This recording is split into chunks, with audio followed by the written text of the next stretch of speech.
It's time for Positively Kansas. Coming up, the largely forgotten story of one of the highest decorated naval officers of all time began in Wichita. Chris Frank did some investigating and uncovered some fascinating details. Also, we travel to Manhattan to the historic home of a Kansas education pioneer. You may not know the name, but you'll appreciate his efforts to shape Kansas into the state that it's become. Plus, we uncover some secrets of Kansas's largest city and discover there's much more to Wichita than meets the eye. I'm Sierra Scott. Those stories and Kansas Wild Edge are queued up and ready to roll in this edition of Positively Kansas.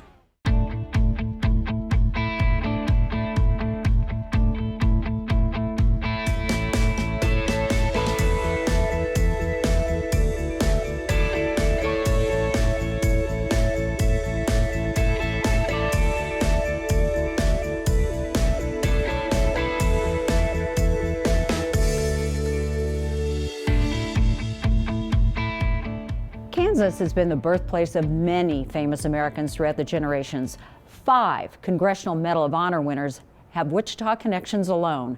Now our Chris Frank has uncovered the largely unknown story of a famous wartime hero's local connection. You would likely say someone is in an exclusive class to have a U.S. Navy ship named after them. This Spruance-class destroyer is the USS Paul F. Foster. Vice Admiral Paul Frederick Foster is one of the highest decorated Navy officers of all time, and he was born in Wichita, Kansas.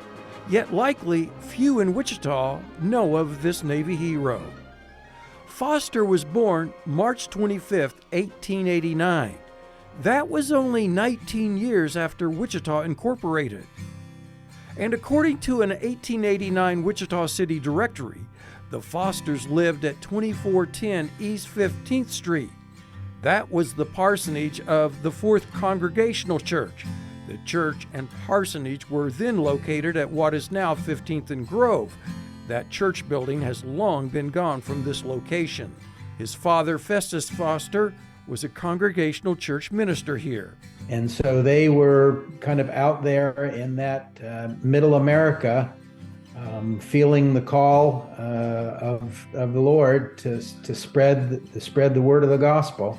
Retired Lieutenant Commander Paul R. Foster is the grandson of Paul F. Foster. Lieutenant Commander Foster is an attorney formerly with the Navy Judge Advocate General's Corps. Foster says, as a congregational minister, his great-grandfather moved regularly around the country. With the family living in south central Kansas in the early 1890s, Reverend Foster may have got caught up in the early Cherokee land rush frenzy of the time. The Great Cherokee Strip Land Run occurred September 16, 1893, but it was anticipated and talked about by pioneers in Kansas for years before it opened. One of son Paul's earliest and long-lasting memories is of his father participating in the rush for free Oklahoma land. Paul would have only been 4 years old at the time. Paul F. remembers as a young boy seeing his father on a horse along the line with the thousands of other people waiting for the gun to fire for them to start running to the west and claim their plot of land. Years later, Paul Frederick got an appointment to the U.S. Naval Academy. After graduation from the Academy and with the rank of ensign, Foster was first assigned to the Navy battleship Utah. He was dispatched to Veracruz, Mexico on his first assignment. The Battle of Veracruz lasted 7 months. It was during the Mexican Revolution and at a time when relations between the United States and Mexico were at a low point. Ensign Foster's boat and sailors were the first from the Utah to land at Veracruz. Their orders to forcibly seize the port's customs office and confiscate the weaponry. Ensign Foster was one of 63 receiving the Congressional Medal of Honor for the Battle of Veracruz. And he personally said, I didn't deserve it. But I think he said that in retrospect, and putting in his mind, comparing what he did with the valor of naval officers during World War I and World War II. Ensign Foster, now a Medal of Honor recipient, shunned offers for cushy assignments. Foster was assigned to the presidential yacht, the Mayflower, where he would have entertained the wives and daughters of politicians and socialites. Foster instead got himself assigned to a submarine, leading him to his next big recognition after an encounter with a German U-boat. The German sub torpedoed the U.S. sub Foster was commanding.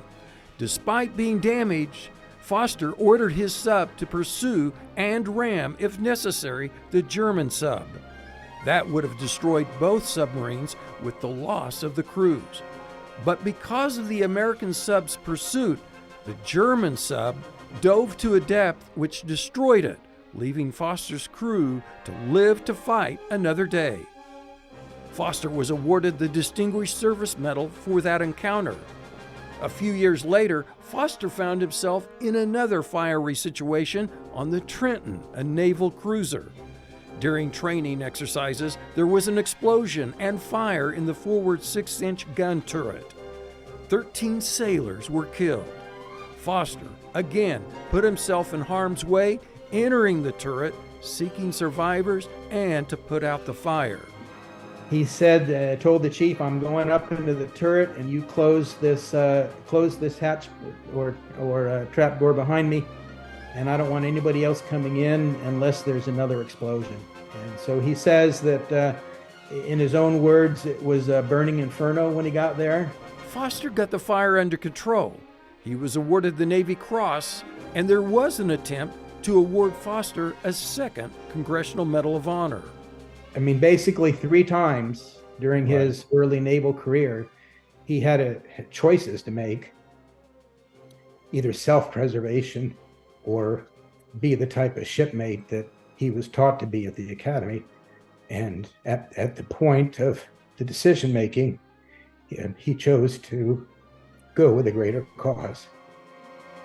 And the Vice Admiral, few in Wichita ever heard of, was the first naval officer to be the recipient of the 3 highest medals a U.S. Navy sailor can be awarded.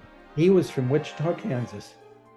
On a more personal note, Foster was shy when it came to meeting women.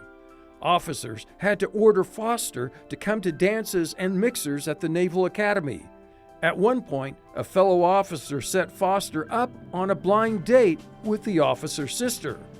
His sister was a Broadway stage star named Isabel Lowe. Within 30 days of that first date, Foster proposed, and the two married. Foster retired from the Navy, but was recalled to active duty during World War II. Foster became a personal assistant to President Roosevelt, serving the president on inspection and investigation tasks. He retired again in 1946 with the rank of Vice Admiral. During the Eisenhower administration, Foster was a representative to the International Atomic Energy Agency in Vienna, Austria.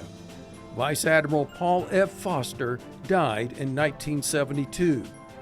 Now, you may not find streets, parks, or buildings named after him in Wichita, but the Wichita-born naval officer repeatedly put duty and others ahead of his own welfare, making him a true American hero born here in Wichita. This is Chris Frank for Positively Kansas.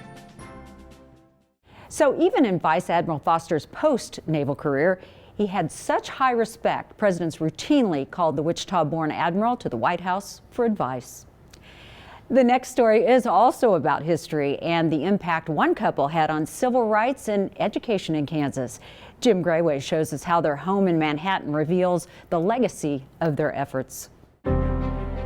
130 miles northeast of Wichita, a group of New Englanders settled at the junction of the Kansas and Big Blue Rivers. Isaac and Ellen Goodnow were among these abolitionists that arrived in 1855. We do have to remember and imagine what a underdeveloped place it was. This really was frontier. So if you were coming out here, you were brave and you were pushing boundaries.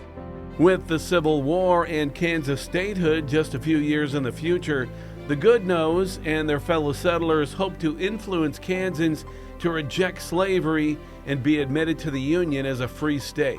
He has been coined as a Renaissance man. So he was involved in education, in natural history and sciences, politics, community building, government, railroad, pretty much anything that anybody would need in someone that's coming in and establishing a community in a frontier town. Isaac Goodnow had been a science professor in Rhode Island. In Kansas, he would be elected as the first state superintendent of schools. Goodnow was also instrumental in establishing Bluemont Central College, which later became Kansas State University. And the neat thing about this college is both genders could attend at that time in history, which was unusual for institutions of education at that time. If he had not been here at the time he was, it's hard to say whether or not the college would have developed like it did. He was just so forward thinking and modern, and really it was very imperative for him to have a quality education for the people who lived out here. Ellen was also well educated and taught at the college. The couple soon moved out of their small country cabin and into a New England-style two-story limestone house that had been built a few years earlier. It sat on a small 6-acre farm not far from the college. Originally a more basic farmhouse, the Goodnows had it enlarged to create a home that was more refined and comfortable. That included the addition of a formal parlor, something you wouldn't find in many homes in this rural area at the time. This was created or built at the time where they were hosting a lot of visitors. And so they needed a location where they could bring in guests and welcome them into their community and have a formal area for conversation and business and whatever else they might be discussing. And the Goodnows decorated the parlor with classy upscale accoutrements that surely impressed. The furniture in this room actually came from a purchase that Isaac Goodnow made himself in the 1860s when he was in Chicago. He purchased this parlor set for $55 and had it shipped to Manhattan free on the railroad. The Goodnows' interest in culture and science was on display at every turn. From the fossils, shells, and minerals they collected to the library and artwork. It was clear that civilized, educated people lived in this house. Now, 160 years later, Manhattan has grown up around it, but the house itself, outside and in, looks pretty much like Isaac and Ellen left it. Mr. and Mrs. Goodnow pass away, and the home is left to their adopted daughter, Harriet. She lived in the home until her death in 1940, but prior to that, a few years, I believe it was 1938, she was unable to pay the taxes that were owed on the home. So some community members stepped in and covered the cost. They allowed her to live in the house until her death in 1940. The house became a rental property mostly for professors and students. By the late 1960s, it was falling apart. At that time, it wasn't even worth charging a monetary amount for rent, so they allowed students to stay here rent-free as long as they took care of the property.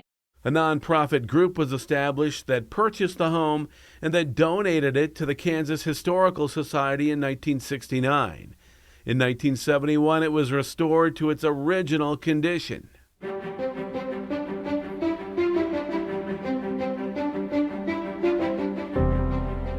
We are very fortunate that we have a pretty vast collection of items that were actually owned by the Goodnow family. So the majority of what you see in this building is property of the Kansas Historical Society, and it was acquired at the time of the donation of the house. This opened as a state historic site in 1972. It keeps alive the story of Isaac and Ellen Goodnow, two of the state's first great educators and promoters of freedom and equality. Isaac Goodnow, this was his property. He was instrumental and essential to the development of both Manhattan, Riley County, and the state of Kansas. The Isaac Goodnow House is just so important to our community and the history of our county, our city, state, and even nationally. The Good Now House sits right next to the Riley County Historical Museum, just a few blocks from the Kansas State campus. It's open for free tours every day but Monday. Well, last week we took you on a tour of some interesting but often overlooked or unknown places in Kansas. Well, this week Chris Frank focuses on Wichita and some secret places that even lifelong residents may have never heard of. There are some things about Wichita you may expect everyone to know about. For example, knowing that Wichita was a cow town and a stop along the Chisholm Trail, Texas Cattle Drive. Now, knowing that, you still may not be familiar with this in plain sight Chisholm Trail historical marker while driving past it regularly at Douglas and McLean. The historical marker placed in 1941 by Kansas veterans of the Spanish-American War. That's just one of 84 stories Wichita journalist and author Vanessa Whiteside writes about in her book, Secret Wichita, a guide to the weird, wonderful, and obscure.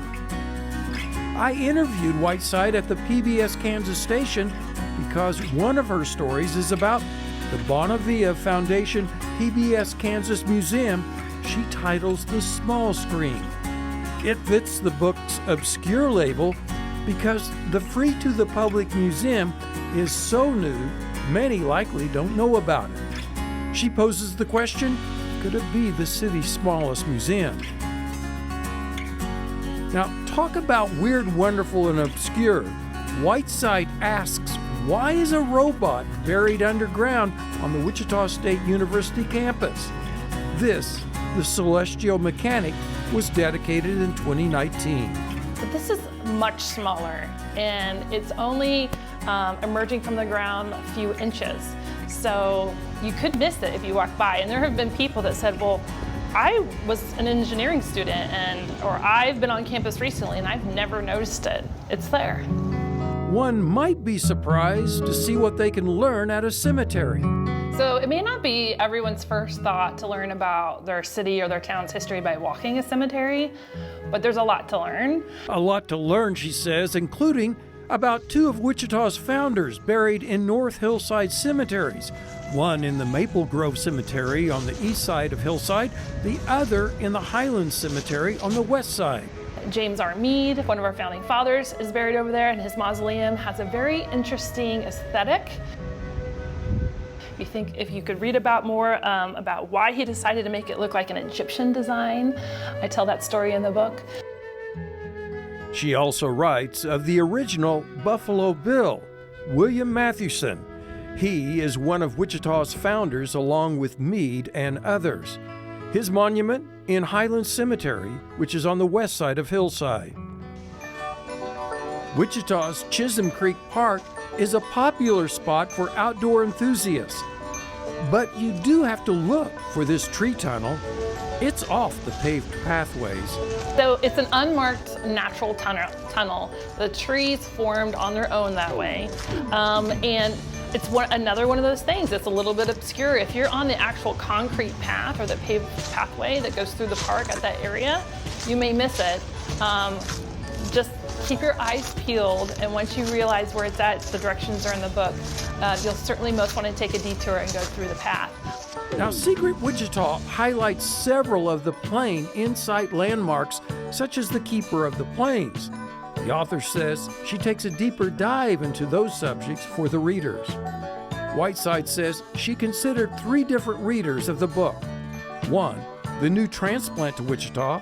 Secondly, those who have lived here for a long time. And thirdly, someone who's never been to Wichita. She was an Oscar-winning actress, and she's from Wichita. This historical marker at 925 North Wichita Street honors the Wichita-born movie legend Hattie McDaniel. McDaniel was the first African-American actor to win the Academy Award for Best Supporting Actress in the 1939 film Gone with the Wind.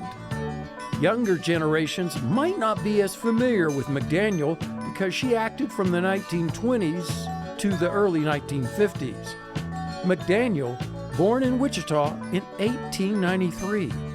The family lived near 9th and Waco Avenue before moving to Denver when Patty was 7. So I grew up here and knew nothing of it. And I don't think any of my friends knew anything about it. There's people that have picked up the book and thumbed through it and they said they didn't know anything about it. The book directs the reader to Central Riverside Park, to these 14-foot limestone rocks. So some people call it Wichita's mini Stonehenge, but it's actually a solar calendar. These were placed here in 2003. Not only is this a tile mosaic art installation of some sort, there's a purpose to this. So the blue stone, when the sun hits it at a perfect time of day, reflects onto another stone, and all of it tells us about what's happening with the weather, what season it is, based on the movement of this light. Whiteside points out a museum many may be blown away with, so to speak. It's the House of Tank Museum. This museum opened in 2020. So tanks ranging from World War I to more modern day tanks from Russia, Germany, the US used them. There was one that is a replica of a Sherman tank, and it's a replica from the movie Fury, which starred Brad Pitt. So a lot of people like to go look at that one, take their picture with it. Being a self-guided museum means those with a casual interest may quickly get through it, while the person with a keen interest in tanks might take all day here. Now, if you've driven on Commerce Street in the Art District just south of Intrust Bank Arena, this site may have given you pause to think. It's called Railgrass. And it's kind of hidden. I mean, that's why I consider it obscure, especially if it's daytime. You may not even notice that it's there. And after sunset, these curved rails light up. The old railroad tracks are bent to resemble prairie grass blowing in the wind. Because I don't want you to keep walking past these things in the community and taking them for granted, because there's people that made our city what it is. That's why I'm taking you to their gravesites or to a museum to look at an artifact or a historical marker that tells more about them. There's a little bit of everything about Wichita people, places, and things in Secret Wichita. Places such as the building the spice merchant has occupied for years at Douglas and Cleveland. A century ago, this is where Mr. A.A. Hyde developed and manufactured Mentholatum. The reader can learn from the individual stories about interesting characters like Carrie Nation and why she's holding a hatchet in this statue in front of the former Eaton Hotel. Author Whiteside hopes readers will learn more by using the book as a tour guide and visiting the featured sites. For Positively Kansas, this is Chris Frank reporting. Secret Wichita is available at local bookstores. You can pick up a copy and start exploring. Well, it's been said that dancing is the language of the soul, but if you're a Sandhill Crane, dancing is the language of love. It's how you get lucky and find a mate. Mike Blair captures it all on camera in this week's Kansas Wild Edge Report. The journey is long, 3,000 miles or more, when Sandhill Cranes leave South Texas and Mexico to head for their nesting grounds in the Northwest Territories. They fly about 30 miles per hour, soaring on thermals whenever they can to conserve energy. They usually fly 8 to 10 hours at a time before stopping to rest at their favorite high-energy food source, corn. And central Kansas has plenty of places where the birds can refuel. There's something to see with their large size, rusty caps, and loud rolling calls. But there's more. In between bites, they often bust some amazing moves. Nesting season lies just ahead, and it's courtship time. And that means crane dances, where young birds do their best to attract a mate. A field full of dancing sandhill cranes is a special viewing treat. You can't call it elegant. In fact, the dancing birds seem to make things up as they go. jumping, flapping, prancing forward and backwards. It's something between a running fight and a disco competition as males vie for the attention of unmated females. Suitors peck at each other and scratch with their feet, leaping high in the air to gain advantage. Feathers sometimes fly.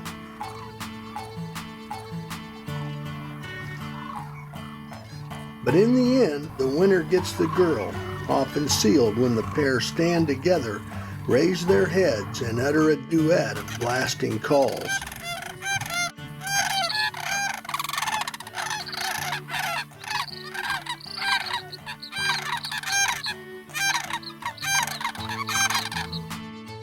Once mated, they stay together for life. They sometimes exhibit stately, synchronized flight to display this bond.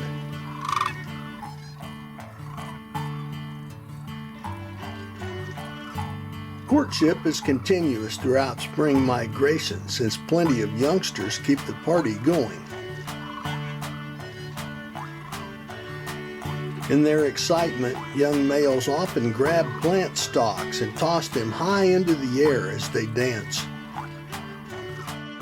Potential couples bow and dip, chasing among congested birds.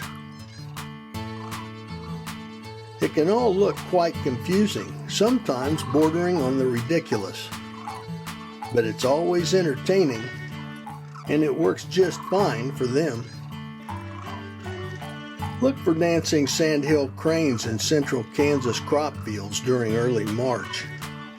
Areas near Quivira National Wildlife Refuge and Cheyenne Bottoms are best, since large crane gatherings use these famous roosting sites. While there, you might be lucky enough to see these cranes' larger white cousins, the rare whooping cranes. Altogether, it's a spring birding spectacle you won't want to miss. I'm Mike Blair for Positively Kansas. Well, that's a wrap for this week. Positively Kansas at kpts.org is our email address if you have a question, comment, or a story idea. Until next time, I'm Sierra Scott. Thanks for watching. We'll see you again soon.